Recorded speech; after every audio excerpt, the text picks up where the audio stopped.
ดีน้องเองชื่อนางตอมบุญมณีจะมาแก่บทฝึกหัดข้อ4เชิงคำถามเขาเจ้าหางไม้มีอยู่ว่า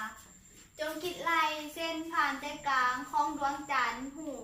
ว่าเฮาเบิ่งมันแต่มุมอันฟ้าจะเฮา 0.50 องศาและระยะห่างระหว่างหน่วยโลกและดวงจันทร์แม่น38 คูณ 10 กำลัง 4 กิโลเมตรจากหมดเลขเฮาจะแต้มรูปได้ดังนี้เนาะอันนี้แม่นตาของเฮาเบิ่งไปดวงจันทร์เสามุมอันฟ้าดวงจันทร์จะกระทบสายตาของเฮาซึ่งเฮาหูว่าอันฟ้าเฮากับ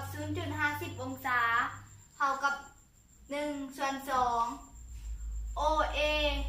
จะแม่นตัวนี้ OA เท่ากับ38 คูณ 10 กำลัง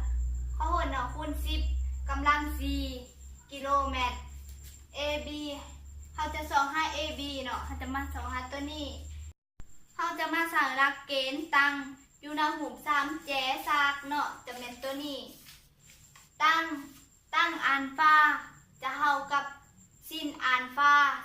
าจะเป็นตัวนี้แล้วก็ส่วนทางโกดอัลฟาจะเป็นตัวนี้เนาะ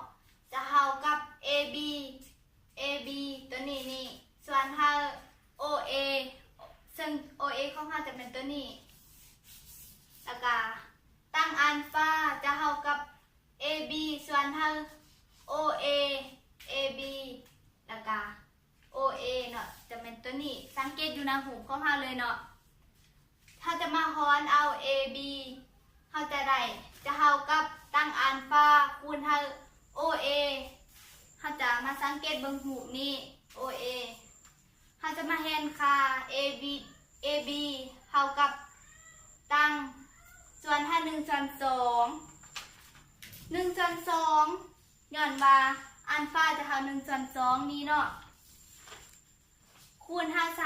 38คูณ10กำลัง4จะเท่ากับ 0.0087 เขาจะมาเหียบเท่า87คูณ10กำลัง-4คูณ38คูณ10กำลัง4ซึ่ง10กำลัง-4กับ10กำลัง4มันจะคัดกันได้จะเท่ากับ87คูณ38 AB จะเท่า 3,306